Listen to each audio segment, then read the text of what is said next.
Dear students, welcome to this YouTube channel once again, and we will continue our discussion on modern physics. You know, I have discussed in the last class some basics of modern physics and what are the sections that we have to study in modern physics. Okay, so today basically we will start from the very first topics of modern physics, that is photoelectric effect. We will discuss. Basically, in the particle aspects of wave, we will discuss 3 or 4 topics, जैसे कि photo electric effect, Compton effect, है ना। उसके बाद हम discuss करेंगे pair production, pair annihilation और black body radiation भी हम डिस्कस करेंगे। तो ये जो टॉपिक्स है that are the particle aspects of wave basically, है ना। तो हम पहले डिस्कस करेंगे फोटो इलेक्ट्रिक इफेक्ट, क्योंकि फोटो इलेक्ट्रिक इफेक्ट जो है ये बहुत एक बेसिक टॉपिक्स है। You have already started this topics in your 10+2 level, है ना। तो इसका जो बेसिक्स है ये तो आपको पता ही होगा। मैं डायरेक्ट जो है फोकस करूंगा न्यूमेरिकल्स में और प्रीवियस ईयर क्वेश्चंस में।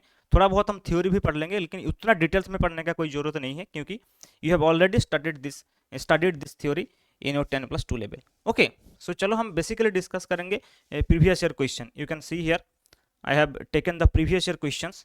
सो प्रीवियस ईयर क्वेश्चंस हम डिस्कस करेंगे एक एक करके। पहले थ्योरी थोड़ा बहुत पढ़ लेंगे, फिर हम ये प्रीवियस ईयर क्वेश्चन जो है ये हम डिस्कस करेंगे। Okay, so there are 6 or 7 previous year question and I have taken to solve example also, है ना। I have taken to solve the example also, then I will discuss this previous year questions. Okay, so चलिए start करते हैं। So photo electric effect का जो basic theory है पहले हम पढ़ लेंगे, फिर हम ये न्यूमेरिकल सॉल्व करेंगे और प्रीवियस ईयर क्वेश्चन सॉल्व करेंगे।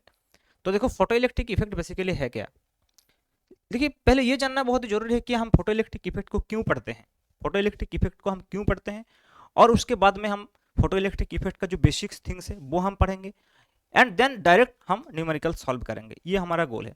देखो, फोटो इलेक्ट्रिक इफेक्ट एक ऐसा फेनोमेना है लाइट का, जिस फेनोमेना ये प्रूव करते हैं कि लाइट का जो है पार्टिकल नेचर है। ऐसे तो फोटो इलेक्ट्रिक इफेक्ट ऐसा एक मतलब ओनली फेनोमेना ये नहीं है, और भी फेनोमेना है, जैसे मैंने पहले बता दिया कि ब्लैक बॉडी रेडिएशन भी है, कॉम्पटन इफेक्ट भी। ये सब जितना भी ये फेनोमेना है ये सब पार्टिकल एस्पेक्ट्स ऑफ वेव होता है। वेव का ये पार्टिकल एस्पेक्ट्स को या फिर पार्टिकल नेचर को ये प्रूव करते हैं। तो इसलिए हम क्वांटम मैकेनिक्स में शुरू में फोटो इलेक्ट्रिक इफेक्ट या ब्लैक बॉडी रेडिएशन ये सब पढ़ते हैं, क्योंकि लाइट का जो पार्टिकल नेचर है वो हम प्रूव करना चाहते हैं, या फिर वो हम बताना चाहते हैं कि लाइट का जो है इसका पार्टिकल नेचर भी है। और एज यू नो, लाइट का जो वेव नेचर है वो हम फिजिकल ऑप्टिक्स में पढ़ते हैं या फिर वेव ऑप्टिक्स में पढ़ते हैं, जहां हम इंटरफेरेंस, डिफ्रैक्शन या पोलराइजेशन का बात करते हैं। ठीक है, तो चलिए फोटो इलेक्ट्रिक इफेक्ट बेसिकली है क्या पहले हम ये देख लेते हैं। देखिए, फोटो इलेक्ट्रिक इफेक्ट बेसिकली क्या है। अगर एक सुइटेबल फ्रीक्वेंसी ऑफ लाइट एक मेटल सरफेस में गिरते हैं तो मेटल सरफेस से इलेक्ट्रॉन इजेक्ट होते हैं। लेकिन ये इलेक्ट्रॉन जो इजेक्ट हो रहा है, ये इलेक्ट्रॉन ऐसे ऑटोमेटिकली इजेक्ट नहीं हो सकता, यू नो। इसको एनर्जी देना पड़ता है। क्यों? मेटल सरफेस के अंदर भले ही इलेक्ट्रॉन जो है वो फ्री इलेक्ट्रॉन्स होते हैं, लेकिन फ्री इलेक्ट्रॉन्स भी एक बैरियर फिल करते हैं। देखो, ये जो पोटेंशियल बैरियर फिल करते हैं, क्योंकि ये फ्री इलेक्ट्रॉन्स जब यहाँ से निकालने की कोशिश करेंगे तो ये एक ऐसे पोटेंशियल बैरियर फिल करेंगे। तो इस पोटेंशियल बैरियर से इसको निकालने के लिए इसका एनर्जी जो है यहाँ होना चाहिए, लेकिन इसका नॉर्मली जब ये मेटल के अंदर रहते हैं तो इसका एनर्जी इतना नहीं होता है। अगर हम मान लेते हैं कि इसका जो एनर्जी है, इस इलेक्ट्रॉन का एनर्जी यहाँ है ना, तो भी इसको दिस अमाउंट ऑफ एनर्जी, इसका मतलब V naught minus E, this amount of energy इसको चाहिए होता है to overcome this potential barrier. और ये जो एनर्जी है, इस एनर्जी को हम बोलते हैं वर्क फंक्शन। और ये वर्क फंक्शन जो बेसिकली है ये क्या है, बेसिकली ये minimum energy, the minimum energy required for the electron to eject from the metal surface. Metal surface से इजेक्ट होने के लिए जितना मिनिमम एनर्जी चाहिए होता है उसको हम बोलते हैं work function. That is sometimes represents in this way v0 minus a। v0 is the potential barrier that the electron fills, and if the energy of the electron within the metal surface is E, then v0 minus E is the work function. Okay, clear. अब देखो, ये photo electric effect को study करने के लिए एक experimental setup भी है। जिस एक्सपेरिमेंटल सेटअप का जो ऑब्जर्वेशन है, उस ऑब्जर्वेशन ही एक्चुअल में the laws of photo electric effect है, और उसको ही हम एक्सप्लेन करना चाहते हैं बाय यूजिंग पार्टिकल थ्योरी। क्योंकि वेब थ्योरी जो है वो फेल हो जाते हैं उसको एक्सप्लेन करने के लिए। और ये क्यों फेल होता है, इसके पीछे भी बहुत सारे रीजन है, वो हम ज़्यादा डिटेल्स में डिस्कस नहीं करेंगे, क्योंकि ये 10+2 लेवल का टॉपिक है। तो देखो, हम बेसिकली हमारा जो यहाँ गोल है न्यूमेरिकल सॉल्व करना, and that is on the Einstein's equations. So basically देखो, क्यों मैं ये बता रहा हूँ, इससे क्वेश्चन पूछता है। ये जो h nu equal to, you know, this is the more familiar equation. H nu is equal to kinetic energy maximum plus वो वर्क फंक्शन होता है जो आइंस्टाइन का इक्वेशन होता है, वो आइंस्टाइन इक्वेशन से क्वेश्चन पूछा जाता है। तो इसलिए ये टॉपिक्स बहुत इंपॉर्टेंट है, लेकिन ये टॉपिक जो है बेसिकली 10+2 लेवल का टॉपिक है, अब देखो, जब यहाँ से सपोज मान लो कि ये जो एक इवैक्यूएटेड क्वार्ट्ज ट्यूब है, उसके अंदर एक एमिटर है और एक कलेक्टर है, तो अगर लाइट यहाँ गिरते हैं तो इलेक्ट्रॉन यहाँ से इजेक्ट हो जाएगा और इलेक्ट्रॉन यहाँ से यहाँ जाएगा, तब ये जो एमिटर है ये रीडिंग देगा। सो एमिटर का जो रीडिंग है ये प्रूफ करते हैं कि इलेक्ट्रॉन जो है इजेक्ट हो रहा है ना। सो इसको बोलते हैं हम फोटो इलेक्ट्रिक करंट, क्योंकि ये जो इलेक्ट्रॉन्स है इसको हम बोलते हैं फोटो इलेक्ट्रॉन्स, और ये जो करंट इस सर्किट में कॉन्स्टिट्यूट करते हैं इसको हम बोलते हैं फोटो इलेक्ट्रिक करंट या फिर फोटो करंट भी बोलते हैं। अब देखो यहाँ एक जो इंपॉर्टेंट टॉपिक, इंपॉर्टेंट जो फिजिकल क्वांटिटी है दैट इज स्टॉपिंग पोटेंशियल, जिसको हम V0 से रिप्रेजेंट करते हैं, इसको हम बोलते हैं स्टॉपिंग पोटेंशियल, है ना। तो ये देखो स्टॉपिंग पोटेंशियल बेसिकली है क्या, ये जानना बहुत जरूरी है। यहाँ ये स्टॉपिंग पोटेंशियल जो है, देखो ये इलेक्ट्रॉन जो है यहाँ से इजेक्ट तो हो रहा है, और यहाँ अगर पॉजिटिव टर्मिनल है तो इलेक्ट्रॉन जो है इजीली यहाँ से यहाँ मतलब एमिटर से कलेक्टर तो पहुंच जाता है।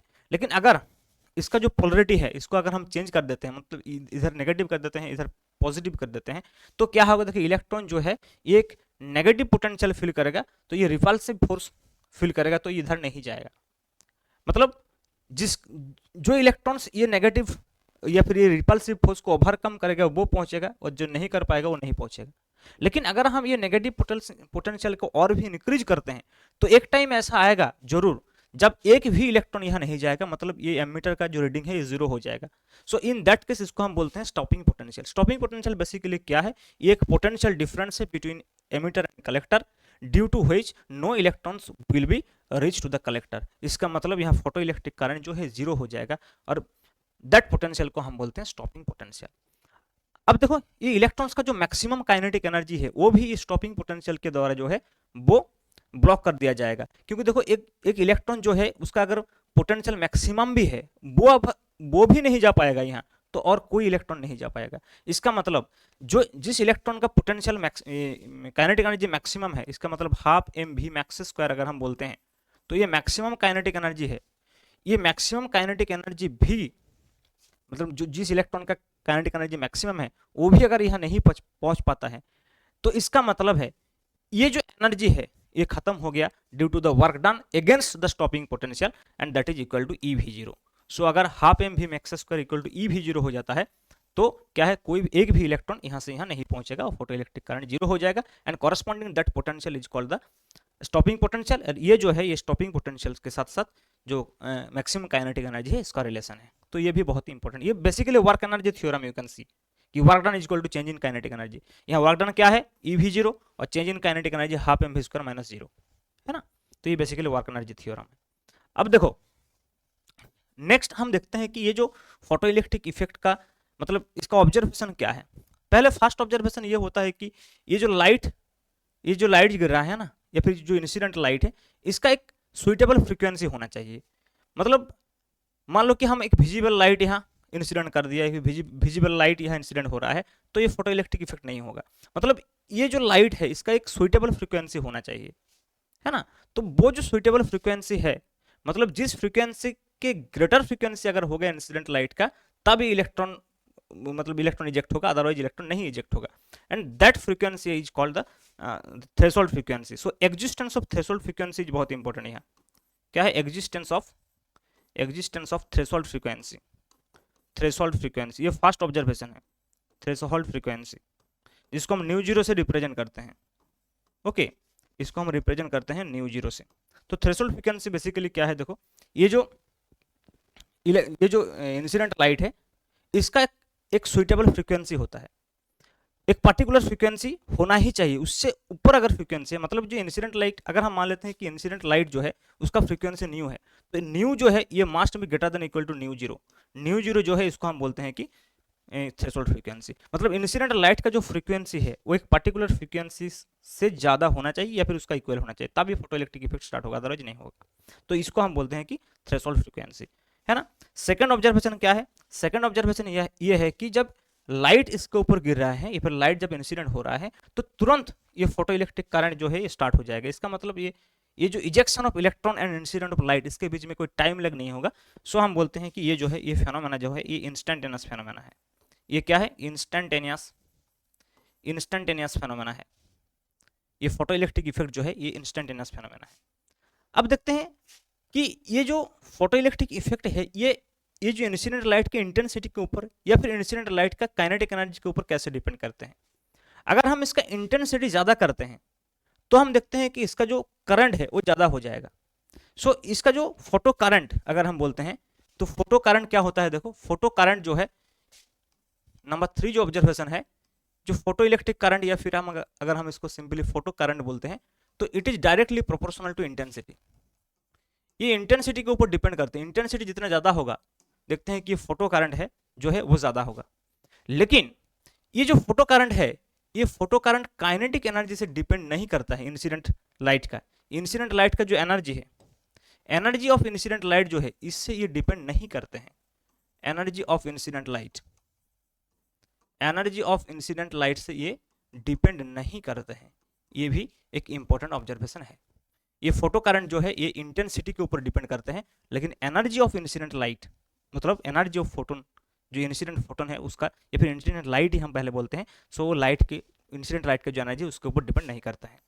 और नेक्स्ट देखो नंबर 4 जो है, ये जो स्टॉपिंग पोटेंशियल का हम बात कर रहे थे ना, स्टॉपिंग पोटेंशियल जो है या फिर स्टॉपिंग पोटेंशियल या फिर हम क्या बोल सकते हैं, स्टॉपिंग पोटेंशियल के बराबर क्या था, kinetic energy of ejected electron या फिर kinetic energy of ejected electron. ये जो है ejected electrons, kinetic energy of ejected electrons, ये इंटेंसिटी के ऊपर डिपेंड नहीं करता है। Electrons does not depend on intensity, does not depends on intensity, depends on intensity. ये इंटेंसिटी के ऊपर डिपेंड नहीं करते हैं, does not depends on intensity, ये इंटेंसिटी के ऊपर डिपेंड नहीं करते हैं। लेकिन ये स्टॉपिंग पोटेंशियल जो है ये इंसिडेंट लाइट का एनर्जी के ऊपर डिपेंड करता है, but depends on incident energy, but depends on incident light, energy of incident light, but depends on energy of incident light, energy of incident light. ये incident light के energy के ऊपर depend करते हैं। तो देखो ये जो 4 ऑब्जर्वेशन है ये फोटो इलेक्ट्रिक इफेक्ट का, laws of photo electric effect बोलते हैं। तो इसको एक्सप्लेन करना चाहेंगे, इसको ही साइंटिस्ट लोग एक्सप्लेन करने की कोशिश कर रहे थे उस टाइम कि ये जो फोटो इलेक्ट्रिक इफेक्ट है, ये फोटो इलेक्ट्रिक इफेक्ट में ऐसा क्यों हो रहा है, कि क्यों ये इंस्टेंटेनियस फेनोमेना है, क्यों यहाँ एग्जिस्टेंस ऑफ थ्रेशोल्ड फ्रीक्वेंसी आ रहा है, क्यों ये जो इंसिडेंट लाइट का फ्रीक्वेंसी जो है ये एक पर्टिकुलर फ्रीक्वेंसी से ज़्यादा क्यों होना चाहिए, क्यों रैंडमली कोई भी लाइट अगर हम इसके ऊपर डाल देते हैं तो क्यों ये नहीं हो रहा है फोटो इलेक्ट्रिक इफेक्ट, है ना।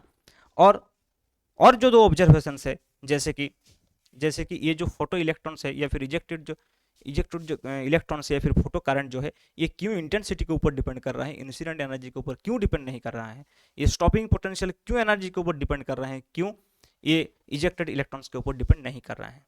तो पहले क्या है, इसको एक्सप्लेन करने के लिए उस टाइम जो हमारे पास एग्जिस्टेड जो थ्योरी थे, उस टाइम जो थ्योरी थे that is web theory. So web theory से इसको एक्सप्लेन करने की कोशिश किए थे साइंटिस्ट लोग, है ना। लेकिन वेब थ्योरी जो है इसको एक्सप्लेन करने के लिए फेल हो गया था। क्यों फेल हो गया था, मैं थोड़ा सा इसको डिस्कस कर देता हूं कि क्यों वेब थ्योरी जो है यहाँ फेल हो गया था। और देन आइंस्टाइन इसको एक्सप्लेन किया by using the photon theory, and Einstein successful हुआ इसको एक्सप्लेन करने के लिए, ठीक है। तो देखो वेब थ्योरी क्यों इसको एक्सप्लेन नहीं कर पा रहे हैं, इसके पीछे कुछ रीजन है। देखो वेब का मतलब क्या है, बेसिकली वेब का मतलब क्या है, एक वेब अगर एक मेटल सरफेस के ऊपर, मान लो ये जो लाइट गिर रहा है एक मेटल सरफेस के ऊपर, हम मानते हैं कि ये लाइट जो है ये वेव है। तो अगर ये वेव है इसका मतलब है कि वेव फ्रंट जो है यहाँ क्या गिरेगा, एक वेव फ्रंट गिरेगा। ऐसे अगर हम एक वेव फ्रंट को मान लेते हैं तो एक वेव फ्रंट यहाँ गिरेगा, एक वेव फ्रंट गिरेगा। तो वेव फ्रंट जो है एक पर्टिकुलर पॉइंट में नहीं गिरेगा। वेव फ्रंट क्या होगा, वेव फ्रंट का एक एनर्जी होगा। और देखो ये वेव का जो एनर्जी है वो एम्पलीट्यूड के प्रोपोर्शनल होता है, ये एम्पलीट्यूड का जो स्क्वायर है उसके प्रोपोर्शनल होते हैं, है ना। तो देखो ये जो वेव फ्रंट है, ये वेव फ्रंट जब एक मेटल सरफेस में गिरेगा तो एक पर्टिकुलर एरिया में गिरेगा, एक पर्टिकुलर एरिया के ऊपर ये इंसिडेंट होगा। तो ऐसा नहीं है कि ये एक इलेक्ट्रॉन के साथ डील करेगा, उसके उस सरफेस में उस एरिया में जितना इलेक्ट्रॉन्स है हर एक इलेक्ट्रॉन को ये एनर्जी मिलेगा, है ना। हर एक इलेक्ट्रॉन के ऊपर ये जो वेव फ्रंट का जो एनर्जी है ये एनर्जी शेयर्ड हो जाएगा, हर इलेक्ट्रॉन में शेयर्ड हो जाएगा। तो देखो ये अगर हम इसको वेव मान लेते हैं तो ये वेव जब यहाँ गिरेगा, यहाँ इंसिडेंट होगा, तो एनर्जी जो है जितने टाइम तक ये, अगर ये इसको हम कंटिन्यूअस ये जो वेव सोर्स है इसको हम कंटिन्यूअसली इसको हम रख देते हैं यहाँ, है ना, तब क्या होगा, देखो ये जो इंसिडेंट लाइट है यहाँ गिरेगा, इसके ऊपर गिरेगा कंटिन्यूअसली, तो कंटिन्यूअसली ये जो इलेक्ट्रॉन है यहाँ पर जो इलेक्ट्रॉन है, ये इलेक्ट्रॉन जो है कंटिन्यूअसली एनर्जी गेन करते रहेंगे। तो एक टाइम क्या आएगा, जब ये इलेक्ट्रॉन जो है वो वर्क फंक्शन के बराबर एनर्जी इसको मिल जाएगा, तब यहाँ से ये निकाल जाएगा। समझ में आ रहा है मैं क्या बता रहा हूँ? देखो पहले क्या होगा, ये इलेक्ट्रॉन्स, ये जो एनर्जी है, इंसिडेंट एनर्जी जो है, इसको अगर हम वेव मान लेते हैं तो एक पर्टिकुलर एरिया में ये होगा, और एक पर्टिकुलर एरिया में बहुत सारे इलेक्ट्रॉन्स रहेगा, तो वो सारे इलेक्ट्रॉन जो है वो एनर्जी एब्जॉर्ब करना स्टार्ट कर देंगे फ्रॉम दिस इंसिडेंट वेव। तो एक टाइम क्या होगा, एक टाइम ऐसा आएगा जब इसका जो एनर्जी है वो वर्क फंक्शन से ज्यादा हो जाएगा या फिर वर्क फंक्शन का इक्वल हो जाएगा, तब ये निकल जाएगा। तो इसका मतलब क्या हुआ, देखो इसका मतलब ये है कि कोई थ्रेशोल्ड फ्रीक्वेंसी का जरूरत नहीं है। तो ये existence of threshold frequency mu zero का जो एग्जिस्टेंस है ये एक्सप्लेन नहीं कर पा रहा है ये वेव थ्योरी। और देखो हम वहां क्या देखे थे कि ये जो फोटो इलेक्ट्रिक इफेक्ट है इंस्टेंटेनियस इफेक्ट है, लेकिन यहाँ देखो कोई इंस्टेंटेनियस नहीं है, इसको इलेक्ट्रॉन को निकालने के लिए टाइम लगेगा, बस टाइम दे दो, वो ये एनर्जी कंज्यूम कर लेगा और उसके बाद ये क्या होगा, ये निकाल जाएगा। तो इसका मतलब क्या है, ये थ्रेशोल्ड फ्रीक्वेंसी का भी एक्सप्लेन नहीं कर पा रहा है वेव थ्योरी, और दूसरा जो था जैसे हम बता रहे थे कि ये जो है ये इंस्टेंटेनियस जो है फिनोमेना उसको भी ये एक्सप्लेन नहीं कर पा रहा है। ये इंस्टेंटेनियस जो हमने बताया था पहले इंस्टेंटेनियस, इसको भी ये एक्सप्लेन नहीं कर पा रहा है, ये न्यू जीरो के एग्जिस्टेंस को भी एक्सप्लेन नहीं कर पा रहा है। और क्या है इसमें देखो, और एक बात है कि इंटेंसिटी, ये फोटो इलेक्ट्रिक करंट जो है देखो यहाँ हम देख रहे हैं कि ये इंटेंसिटी के ऊपर डिपेंड कर रहा है, लेकिन एक्चुअल में देखो वेव का इंटेंसिटी का मतलब क्या है, एनर्जी। सो इंटेंसिटी अगर ज्यादा है तो एनर्जी ज्यादा होना चाहिए। एक्चुअल में क्या है, देखो ये वेव का अगर इंटेंसिटी ज्यादा है इसका मतलब क्या है, इंटेंसिटी अगर ज्यादा है तो इसका मतलब क्या है, इसका एनर्जी ज्यादा है। तो अगर एनर्जी ज्यादा है तो ये जो इलेक्ट्रॉन्स निकल रहे हैं उसका एनर्जी भी ज्यादा होना चाहिए था। इसका मतलब देखो ये इंटेंसिटी के ऊपर ये फोटो इलेक्ट्रिक करंट नहीं, ये kinetic energy of ejected electron जो है ये डिपेंड होना चाहिए था according to wave theory. Particle theory क्या बोल रहे हैं, देखो पार्टिकल थ्योरी बोले फोटो करंट इंटेंसिटी के ऊपर डिपेंडेंट है, मतलब पार्टिकल थ्योरी नहीं है, मतलब एक्चुअल जो एक्सपेरिमेंट है, पार्टिकल थ्योरी तो बाद में आएगा, एक्चुअल एक्सपेरिमेंट क्या बोल रहे हैं कि फोटो करंट जो है वो इंटेंसिटी के ऊपर डिपेंड होना चाहिए, लेकिन ये जो स्टॉपिंग पोटेंशियल फिर काइनेटिक इजेक्टेड इलेक्ट्रॉन जो है, इजेक्टेड इलेक्ट्रॉन का जो काइनेटिक एनर्जी है ये इंटेंसिटी के ऊपर डिपेंड नहीं करना चाहिए था। लेकिन एक्चुअल में अगर ये वेव है तो वेव का इंटेंसिटी अगर ज्यादा है तो इसका मतलब इसका जो एनर्जी है वो ज्यादा है, ज्यादा एनर्जी से आ रहा है, तो इसका मतलब अगर इसका एनर्जी ज्यादा है तो जो इलेक्ट्रॉन उस एनर्जी से निकल जाएगा तो उसका एनर्जी भी ज्यादा होना चाहिए था, है ना। तो ये जो फिनोमेना है या फिर ये जो लॉज है, जो ऑब्जर्वेशन है फोटो इलेक्ट्रिक इफेक्ट का, वो by using the wave theory we can not explain. That is the reason कि आइंस्टाइन इसको एक्सप्लेन करने की कोशिश किया by using the particle theory and successfully he have explained the phenomena and got the Nobel prize. अब देखो Einstein क्या बोल रहे हैं, आइंस्टाइन बोल रहे हैं हम मान लेते हैं कि ये जो लाइट जो गिर रहे हैं इसके ऊपर, suppose this is a metal surface जहां ऐसे इलेक्ट्रॉन्स है, ऐसे इलेक्ट्रॉन्स है, ये फ्री इलेक्ट्रॉन्स है आप मान सकते हो। तो ये जब जो लाइट जो इसके ऊपर गिर रहे हैं, ये लाइट जो है ये basically stream of photon particle से, स्ट्रीम ऑफ फोटोन पार्टिकल से, एंड ईच फोटोन पार्टिकल का जो एनर्जी है एच न्यू है। तो ये जो इंसिडेंट एनर्जी है ये एच न्यू है, एक फोटोन का एनर्जी एच न्यू होगा, और एक इलेक्ट्रॉन के साथ एक फोटोन का ही कोलिशन होगा। इसका मतलब आइंस्टाइन इसको एक पार्टिकल टू पार्टिकल कोलिशन बता दिया। ये बेसिकली क्या है, पार्टिकल पार्टिकल कोलिशन है, पार्टिकल पार्टिकल कोलिशन। और पार्टिकल पार्टिकल, ये पार्टिकल कौन है, एक है इलेक्ट्रॉन, ठीक है, और एक है photon. So photon and electron के बीच में ये जस्ट एक कोलिशन है। तो देखो जब ये इलेक्ट्रॉन्स, जब ये फोटोन यहां गिरेगा तो आइदर ये इलेक्ट्रॉन जो है ये फोटोन का पूरा एनर्जी, ये एच न्यू एनर्जी है, इसको मिल जाएगा। तो अगर इसको एच न्यू एनर्जी मिल जाएगा, और देखो ये एच न्यू जो है ये अगर इसका वर्क फंक्शन से ज्यादा है तो इलेक्ट्रॉन यहां से निकल जाएगा, अगर कम है तो नहीं निकलेगा। तो ऑब्वियसली बात यह है कि यहाँ थ्रेशोल्ड फ्रीक्वेंसी होना चाहिए, क्योंकि एक पर्टिकुलर वेवलेंथ का जो लाइट है उसका हर एक फोटोन का जो फ्रीक्वेंसी है वो तो सेम ही होगा।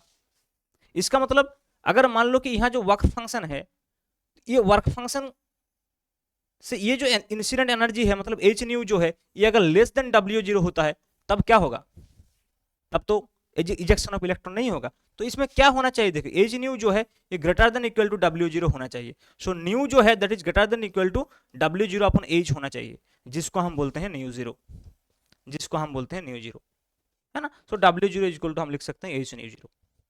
तो देखो ये जो इंसिडेंट फ्रीक्वेंसी है that should be greater than equal to W zero by h, जिसको हम बोलते हैं कि न्यू जीरो या फिर threshold frequency. So threshold frequency होना चाहिए अगर हम इसको पार्टिकल मान लेते हैं तो, है ना।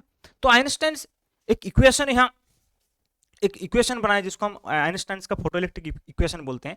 जैसे कि मान लो कि ये जो इंसिडेंट रेडिएशन है इसका एनर्जी अगर हम एच न्यू मान लेते हैं, है ना, और यहाँ जो वर्क फंक्शन है इसको हम डब्ल्यू जीरो मान लेते हैं, ओके। और यहाँ जो इजेक्टेड इलेक्ट्रॉन है, इसका जो एनर्जी है, तो इसको इसका जो काइनेटिक एनर्जी इसको अगर हम के मैक्स मान लेते हैं, मैक्सिमम काइनेटिक एनर्जी। देखो ये काइनेटिक एनर्जी मैक्सिमम होगा क्योंकि ये जो एनर्जी है मिनिमम है। क्यों, देखो क्योंकि देखो एक इलेक्ट्रॉन को जो वर्क फंक्शन का जो डेफिनेशन था वो क्या था कि the minimum energy required for a electron to eject from the surface. इसका मतलब डब्ल्यू जीरो जो है ये मिनिमम है, तो रेस्ट ऑफ द एनर्जी जो है वो as a kinetic energy electron को मिल जाएगा। सो ये काइनेटिक एनर्जी हमेशा मैक्सिमम होगा। सो इसलिए हम बोलते हैं कि एच न्यू जो है, देखो एच न्यू जो है that is basically equal to W zero, क्योंकि एच न्यू जो है दो पार्ट में डिवाइड हो रहा है, एक पार्ट तो ये यूज हो रहा है एज ए वर्क फंक्शन और आधा जो पार्ट है that is kinetic energy maximum. इसको हम half m v max square भी बोल सकते हैं या फिर in terms of stopping potential भी लिख सकते हैं। तो हम एच न्यू को कैसे लिख सकते हैं, देखो W zero plus K max, इसका मतलब क्या है half m v max square, ऐसे भी हम इसको लिख सकते हैं। अदरवाइज देखो ये जो है W zero half m v max square को हम ई वी जीरो लिख सकते हैं और डब्ल्यू जीरो के एच न्यू जीरो लिख सकते हैं। तो इसको हम ऐसे भी कभी कभी बोल दें कि h nu equal to h nu zero plus e V zero. देखो ऐसे हम इस इक्वेशन को हम यूज कर सकते हैं। तो ये कोई भी एक फॉर्म जब न्यूमेरिकल्स हम करेंगे तो कोई भी फॉर्म यूज हो सकता है। सो ये डिफरेंट डिफरेंट फॉर्म जो है ये याद रखना है। ये बेसिकली एक एनर्जी कंजर्वेशन आप बोल सकते हैं कि ये जो एनर्जी है दो पार्ट में डिवाइड हो गया, एक वर्क फंक्शन और एक काइनेटिक एनर्जी, ठीक है। तो ये फोटोइलेक्ट्रिक इफेक्ट का इक्वेशन है और इस इक्वेशन से हम जो लॉज ऑफ फोटोइलेक्ट्रिक है वो इजीली हम एक्सप्लेन कर सकते हैं। क्यों, क्योंकि देखो यहाँ जो है पहले तो ये डायरेक्टली ये बता रहे हैं कि एच न्यू जो है, देखो ये h nu is directly proportional to half m v square.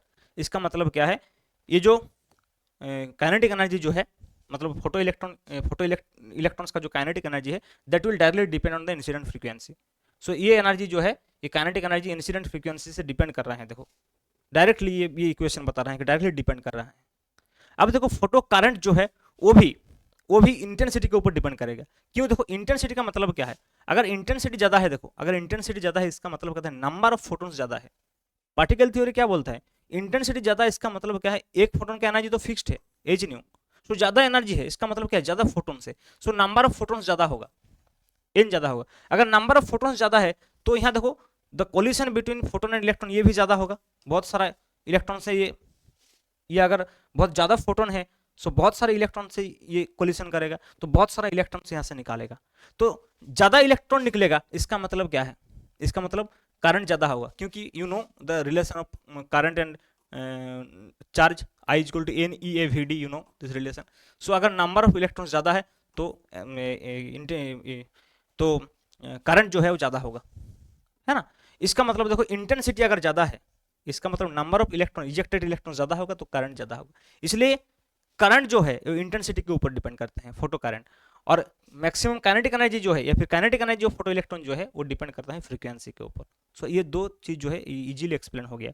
अब देखो और दो क्या बचा, एक तो मैं पहले ही डिस्कस कर दिया कि एग्जिस्टेंस ऑफ थ्रेशोल्ड फ्रीक्वेंसी, और दूसरा टर्म है इंस्टेंटेनियस। ये इंस्टेंटेनियस यहाँ से ऑटोमेटिकली डिस्कस हो गया, क्योंकि देखो ऑटोमेटिकली एक्सप्लेन हो गया, क्योंकि देखो ये पार्टिकल पार्टिकल एक कोलिशन है, तो अगर पार्टिकल के साथ एक पार्टिकल का कोलिशन होगा तो ये तुरंत रिस्पॉन्स करेगा।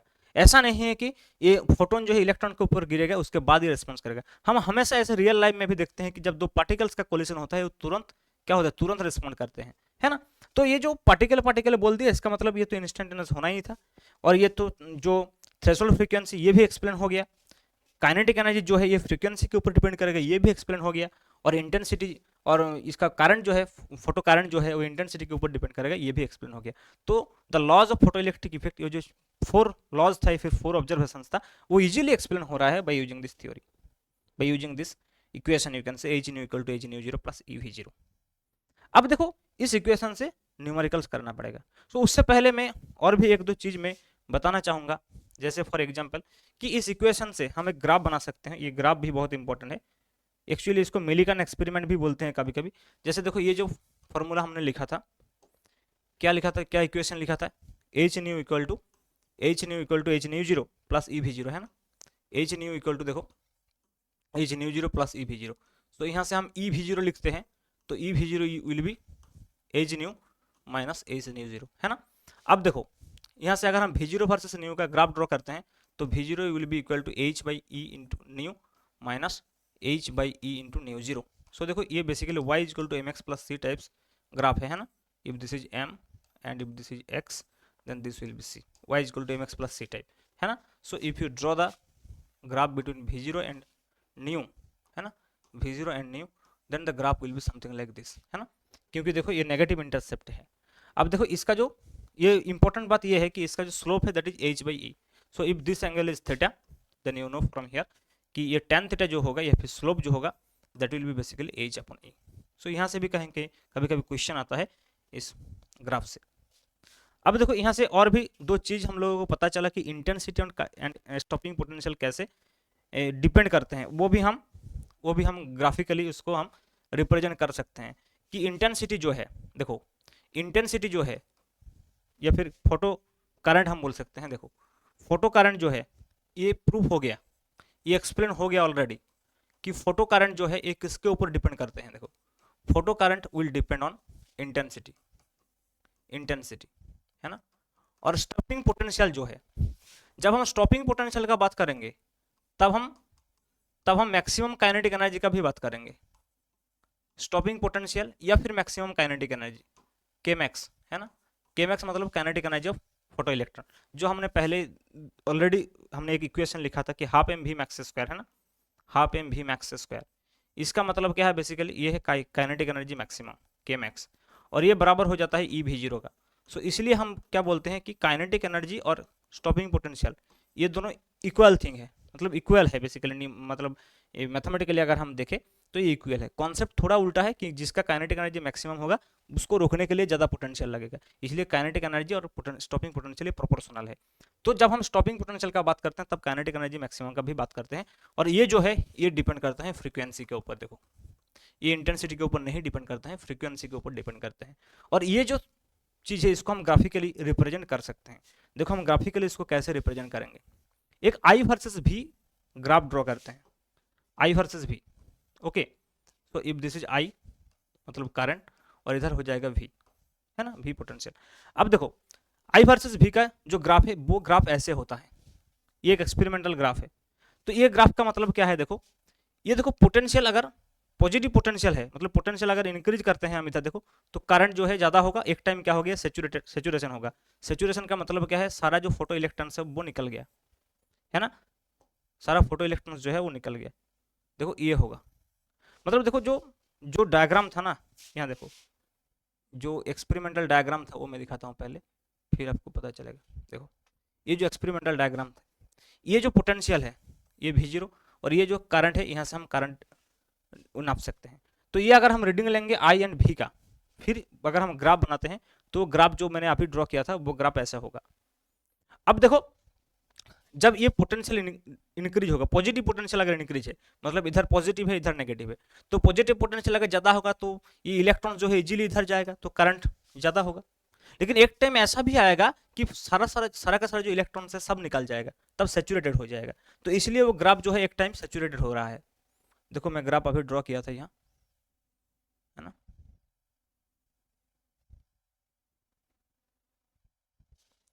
देखो ग्राफ ड्रॉ किया था अभी, ये देखो। तो देखो एक तो स्टॉपिंग पोटेंशियल में क्या होगा, देखो जब इसको अगर हम स्टॉपिंग पोटेंशियल मान लेते हैं तो ये ऑब्वियसली नेगेटिव पोटेंशियल है, तो नेगेटिव पोटेंशियल में करंट जीरो हो जाएगा, स्टॉपिंग पोटेंशियल में देखो कोई करंट नहीं। अब देखो स्टॉपिंग पोटेंशियल में थोड़ा सा अगर हम वोल्टेज को इंक्रीज करते हैं या फिर पॉजिटिव करते हैं तो ये इंक्रीज होते होते एक टाइम क्या हो गया, सेचुरेटेड हो जाएगा। तो ये हो गया आई वर्सेस भी ग्राफ। अब देखो अगर मान लो कि ये जो ग्राफ है ये एक इंटेंसिटी में है, जिस इंटेंसिटी को हम L1 बोलते हैं, और इसके लिए जो फ्रीक्वेंसी है वो न्यू है। So new frequency and L1 intensity का ग्राफ है ये। अगर हम एक दूसरा ग्राफ बनाने की कोशिश करते हैं जिसका इंटेंसिटी है L2 which is greater then L1, तो उसमें ग्राफ क्या होगा? देखो, अगर फ्रीक्वेंसी सेम है तो स्टॉपिंग पोटेंशियल तो सेम होगा, लेकिन सैचुरेटेड करंट जो है वो ज्यादा हो जाएगा क्योंकि इंटेंसिटी ज्यादा है, तो इसलिए वो जो ग्राफ है ये ऐसे होगा L2 इंटेंसिटी के लिए। लेकिन दोनों का स्टॉपिंग पोटेंशियल सेम होगा क्योंकि फ्रीक्वेंसी सेम है। क्यों? क्योंकि फ्रीक्वेंसी जो है वो स्टॉपिंग पोटेंशियल से डिपेंड करते हैं, या फिर स्टॉपिंग पोटेंशियल जो है फ्रीक्वेंसी से डिपेंड करते हैं। लेकिन देखो, इंटेंसिटी अगर ज्यादा है तो फोटो करंट ज्यादा होगा, इसलिए इंटेंसिटी अगर अलग है तो करंट डिफरेंट होगा। तो इसलिए दो अलग अलग इंटेंसिटी से दो ग्राफ बनेगा जिसका सैचुरेटेड करंट या फिर करंट अलग होगा, लेकिन स्टॉपिंग पोटेंशियल सेम होगा क्योंकि फ्रीक्वेंसी सेम है। सेम ग्राफ अगर हम दो अलग अलग फ्रीक्वेंसी के लिए बनाते हैं और एक इंटेंसिटी के लिए बनाते हैं तो वो अलग हो जाएगा। देखो, इन दैट केस क्या है, इसमें जो ग्राफ है, सपोज ये एक ग्राफ है दैट इज फॉर न्यू1 फ्रीक्वेंसी के लिए है। अब न्यू2 फ्रीक्वेंसी के लिए अगर हम ग्राफ बनाते हैं जो न्यू2 फ्रीक्वेंसी जो है दैट इज ग्रेटर देन न्यू1, तब ये जो ग्राफ है ये ऐसे बनेगा। लेकिन ये सैचुरेशन पॉइंट जो है वो एक साथ हो जाएगा क्योंकि दोनों के इंटेंसिटी हमने सेम मान लिया। दोनों के इंटेंसिटी अगर हम मान लेते हैं कि सेम, लेकिन दोनों का जो फ्रीक्वेंसी है वो अलग है, फ्रीक्वेंसी अलग है, तो इसका अगर फ्रीक्वेंसी न्यू1 है, इसका न्यू2 है, तो इसके लिए जो स्टॉपिंग पोटेंशियल बनेगा V01, तो इसके लिए स्टॉपिंग पोटेंशियल हो जाएगा V02। And obviously if nu two is greater than nu one, so stopping potential उसके लिए जो है वो ज्यादा होगा। तो ये ग्राफ भी इंपॉर्टेंट है क्योंकि MCQ में ये ग्राफ जो है ये पूछा जा सकते हैं। ठीक है, समझ में आ रहा है? तो देखो, ये जो फोटो इलेक्ट्रिक इफेक्ट है ये मैंने डिस्कस कर लिया, लगभग पूरा ही डिस्कस कर दिया। दो ये टॉपिक्स जो है ये प्रीवियस क्लासेस में या फिर 10+2 लेवल में आप ऑलरेडी पढ़ चुका है। ठीक है, अब देखो इसका एप्लीकेशंस बहुत ही इंपॉर्टेंट है जो हम न्यूमेरिकल्स सॉल्व करेंगे। देखो, तो मैंने एक न्यूमेरिकल्स यहाँ लिया हूँ। अब देखो कैसे सॉल्व करते हैं इस न्यूमेरिकल्स को। ये इस टॉपिक से अगर हम न्यूमेरिकल सॉल्व करते हैं तो कुछ ट्रिक्स फॉलो करना पड़ेगा। देखो, एक ट्रिक तो ये मैं बता रहा हूँ कि हमेशा ये जो देखो एनर्जी को यहाँ इलेक्ट्रॉन वोल्ट में डिस्कस किया जाता, मतलब एक्सप्रेस किया जाता है, और जो वेवलेंथ है इसको हमेशा एंगस्ट्रॉम या नैनोमीटर से हम एक्सप्रेस करते हैं। तो इलेक्ट्रॉन वोल्ट और नैनोमीटर या फिर एंगस्ट्रॉम के बीच में एक रिलेशन होता है, उस रिलेशन आपको याद रखना चाहिए। जैसे देखो, मैं पहले ये डिस्कस कर लेता हूँ फिर मैं न्यूमेरिकल सॉल्व करूंगा। देखो ये क्या है, देखो इंसिडेंट फोटोन का जो एनर्जी है E इक्वल टू एच, मतलब ये जो रिलेशन है यूज होगा बार बार, and H C upon lambda, इसको ऐसे भी लिखते हैं। पर कहीं भी अगर हम एनर्जी को हम फ्रीक्वेंसी से रिलेट करते हैं तो ये दिस काइंड ऑफ इक्वेशन होगा, और ये फ्रीक्वेंसी को अगर हम वेवलेंथ से कनेक्ट करते हैं तो दिस काइंड ऑफ इक्वेशन होगा। अब देखो, अगर इस एनर्जी को हम इलेक्ट्रॉन वोल्ट में एक्सप्रेस करते हैं तो ये एच सी का जो वैल्यू होगा वो 12,400 होगा, एंड ये जो लैम्डा है इन that case lambda will be in angstrom. देखो ये इक्वेशन आपको याद रखना पड़ेगा। तो एच सी का जो वैल्यू है ये बार बार आपको कैलकुलेट नहीं करना पड़ेगा, ये ऐसे कैलकुलेट करके ये इक्वेशन जो है रेडीमेड इक्वेशन बनाया गया है कि ये अगर हम इसको इलेक्ट्रॉन वोल्ट में एक्सप्रेस करते हैं और लैम्डा को अगर हम एंगस्ट्रॉम में एक्सप्रेस करते हैं तो E in electron volt equal to 12,400 upon lambda in angstrom. उल्टा भी हो सकता है, अगर इधर लैम्डा आ गया इन एंगस्ट्रॉम है ना, तो इधर हो जाएगा 12,400 अपन ई इन इलेक्ट्रॉन वोल्ट। अब देखो, अगर लैम्डा को हम नैनोमीटर में लेते हैं तो यहाँ एक जीरो जो है वो घट जाएगा, so in that case 1240 upon lambda in nanometer हो जाएगा। तो ये जो फॉर्मूला है इसको हम यूज करेंगे बार बार। अब देखो, इलेक्ट्रॉन वोल्ट का कॉन्सेप्ट आपको पता होगा कि इलेक्ट्रॉन वोल्ट जो है the charge of 1 electron into volt. So अगर हम बोलते हैं कि 2 वोल्ट ये दिया गया है, सब 2 वोल्ट वोल्टेज दिया गया, तो इसका कॉरस्पॉन्डिंग जो एनर्जी होगा in electron volt that will be 2 electron volt. Simple, एक ई से मल्टीप्लाई हो जाएगा बस। सो 2 वोल्ट का कॉरस्पॉन्डिंग एनर्जी होगा 2 इलेक्ट्रॉन वोल्ट, 3 वोल्ट का होगा 3 इलेक्ट्रॉन वोल्ट। तो ये कॉन्सेप्ट जो है ये हम यूज करेंगे न्यूमेरिकल्स में, ताकि न्यूमेरिकल्स का जो कैलकुलेशन है वो थोड़ा इजी हो जाएगा। Okay, otherwise you know you have to use the calculator, है ना, digital calculator on the screen. Okay, exam में वो जो वर्चुअल कैलकुलेटर है वो हम यूज करते हैं, तो थोड़ा सा डिफिकल्ट है उसको यूज करना, सो उसको प्रैक्टिस करना है। देखो ये क्वेश्चन जो है इसको हम सॉल्व करते हैं, फिर हम जो प्रीवियस ईयर क्वेश्चन है वो भी सॉल्व करेंगे। तो देखो, in an experiment on photo electric emission following observation were made, wavelength of the incident light, so lambda is given here. देखो वेवलेंथ गिवन, वेवलेंथ कितना है 1.98 × 10⁻⁷ मीटर, अब देखो स्टॉपिंग पोटेंशियल क्या है, V0 है ना, that is 2.5 volt, 2.5 volt. Okay, so क्या निकालना है, kinetic energy of photo electrons with maximum speed, work function and threshold frequency. अब देखो पहले देखो kinetic energy of photo electrons है ना, kinetic energy of photo electrons with maximum speed मतलब केमैक्स निकालना होगा। तो देखो ये लैम्डा जो है ये इंसिडेंट फोटोन का, ये इंसिडेंट लाइट को वेवलेंथ है, तो इसका कॉरस्पॉन्डिंग जो एनर्जी है ई, ये निकालना पड़ेगा पहले। अदरवाइज इक्वेशन को हम कैसे यूज करेंगे, ये इक्वेशन यूज होगा ना, जो एच न्यू इक्वल टू है ना h nu zero plus e V zero, ये इक्वेशन यूज होगा। यहाँ देखो क्या निकालना है, ई वी जीरो मतलब काइनेटिक एनर्जी मैक्सिमम निकालना है, या फिर हम इसको ऐसे भी लिख सकते हैं h nu plus W zero, sorry h nu equal to W zero plus K max, है ना। तो के मैक्स निकालना है, इसका मतलब के मैक्स क्या होगा देखो h nu minus W zero, या फिर ओमेगा जीरो बोल सकते हैं। सो ये निकालना होगा, तो इसके लिए पहले तो एच न्यू निकालना पड़ेगा, और डब्ल्यू जीरो क्या है वर्क फंक्शन, वो भी निकालना पड़ेगा, वो भी निकालना पड़ेगा, है ना। तो देखो क्योंकि थ्रेशोल्ड फ्रीक्वेंसी अगर निकालना है तो ये ऑटोमेटिकली निकल जाएगा। सो पहले देखो ये पहले क्या निकालना है, पहले बेसिकली इंसिडेंट एनर्जी निकालना है, ई निकालना है। तो ई निकालने के लिए ई इक्वल टू हम बोल सकते हैं कि एच सी अपॉन लैम्डा। अब देखो ई को अगर हम इलेक्ट्रॉन वोल्ट में निकालना चाहते हैं तो एच सी को क्या लिखे 12,400 है ना, तो ई अगर इलेक्ट्रॉन वोल्ट में है निकालना चाहते हैं, सॉरी ई अगर हम इलेक्ट्रॉन वोल्ट में निकालना चाहते हैं तो ये हो जाएगा 12,400 अपन लैम्डा कितना होगा बताओ, लैम्डा कितना होगा, देखो 1.98 इंटू 10 टू द पावर -7 है, 1.98 इंटू 10 टू द पावर -7 है, यहाँ 1.98 इंटू 10 टू द पावर -7। इसका मतलब क्या है 1.98 इंटू 10 टू द पावर -7, इसको अगर हम एंगस्ट्रॉम में लिखते हैं तो देखो इसको हम ऐसे लिख सकते हैं एंगस्ट्रॉम में, so it will be just 1.98 into इसको 10 टू द पावर -10 करते हैं तो यहाँ 10 टू द पावर 3 हो जाएगा, into 10 to the power -10 metre होगा। देखो ऐसे हम लिख सकते हैं 10 टू द पावर -7 को, तो इसको हम अगर लिख देते हैं 1980 है ना, 1980 या 10 टू द पावर -10 मीटर मतलब एंगस्ट्रॉम। सो इसका मतलब लैम्डा जो है 1980 एंगस्ट्रॉम। सो यहाँ से डायरेक्टली अगर 1980 हम लिख देते हैं तो ये इलेक्ट्रॉन वोल्ट में मिल जाएगा ई। तो देखो ई जो है ये डायरेक्टली आपको इलेक्ट्रॉन वोल्ट में मिल गया, इलेक्ट्रॉन वोल्ट में मिल गया। अब देखो kinetic energy of maximum speed मतलब ई वी जीरो क्या होगा, देखो ये ए का जो आंसर होगा ई वी जीरो, के मैक्स क्या होता है ई वी जीरो होता है सिंपल।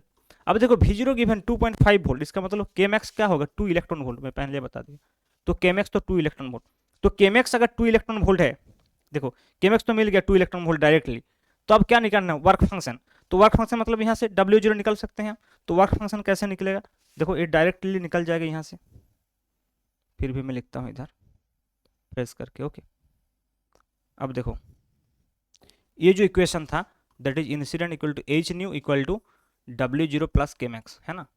अब देखो के मैक्स भी पता चल गया तो डब्ल्यू जीरो तो इजीली पता चल गया ना, तो एच न्यू माइनस के मैक्स, अब देखो ये एच न्यू जो है ये ई है ना, ये तो ई है ना, एच न्यू मतलब ई, सो ई माइनस के मैक्स, इसका मतलब मैं ये बताना चाह रहा हूँ कि ई माइनस के मैक्स।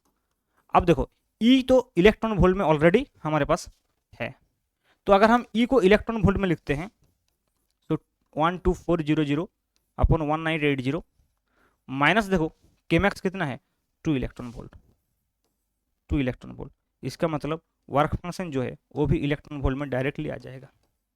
इसको अगर हम करते हैं तो इलेक्ट्रॉन वोल्ट में डायरेक्टली आ जाएगा वर्क फंक्शन। अब देखो अगर वर्क फंक्शन आ गया तो थ्रेशोल्ड फ्रीक्वेंसी भी आ जाएगा, क्योंकि वर्क फंक्शन इक्वल टू क्या होता है, देखो डब्ल्यू जीरो इक्वल टू होता है एच न्यू जीरो, तो यहाँ से हम न्यू जीरो भी निकल सकते हैं, that will B W zero upon H, very simple, क्योंकि यहाँ से डब्ल्यू जीरो आ जाएगा।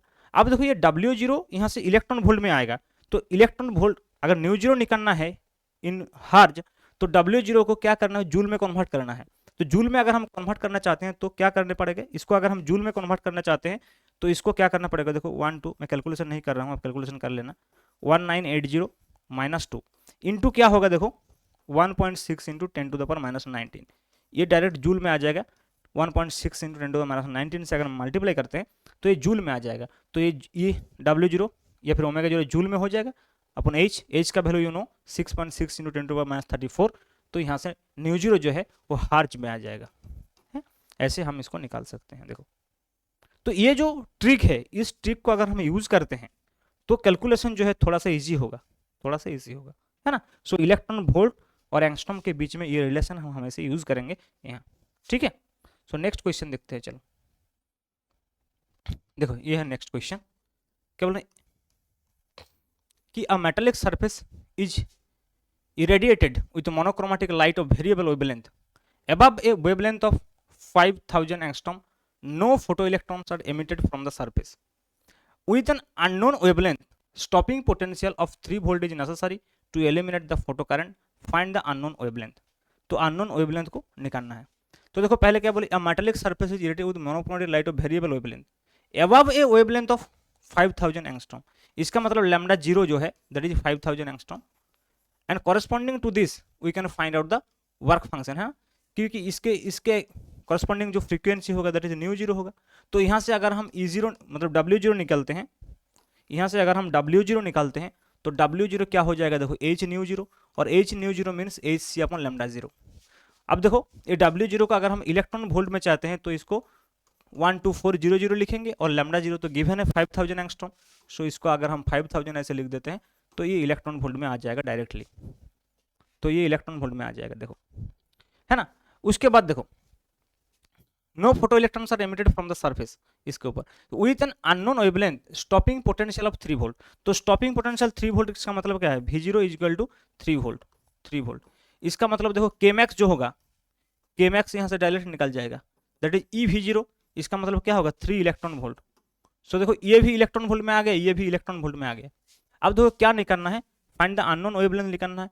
तो अननोन वेवलेंथ मतलब incident wavelength. So incident energy जो है वो अगर एच न्यू है, so that will be equal to क्या होता है, एक होता है डब्ल्यू जीरो और एक होता है के मैक्स। देखो एक होता है के मैक्स, तो डब्ल्यू जीरो भी इलेक्ट्रॉन वोल्ट में है और के मैक्स भी इलेक्ट्रॉन वोल्ट में है। तो इस दोनों को अगर हम ऐड करते हैं, डब्ल्यू जीरो और ये के मैक्स को अगर हम ऐड करते हैं, मतलब ये 12400 अपन 5000 प्लस देखो ये 3, ये इलेक्ट्रॉन वोल्ट में आ जाएगा।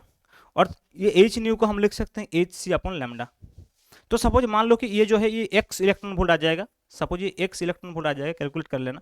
तो एक्स इलेक्ट्रॉन वोल्ट अगर ये आ गया तो देखो, तो यहाँ से हम लैम्डा कैसे निकाल सकते हैं, क्योंकि h C upon lambda is equal to x, ये जो है ये इलेक्ट्रॉन वोल्ट में है। तो यहाँ से लैम्डा जो है डायरेक्टली एंगस्ट्रॉम में आ जाएगा। कैसे, क्योंकि लैम्डा जो है that is h C upon x electron volt, है ना।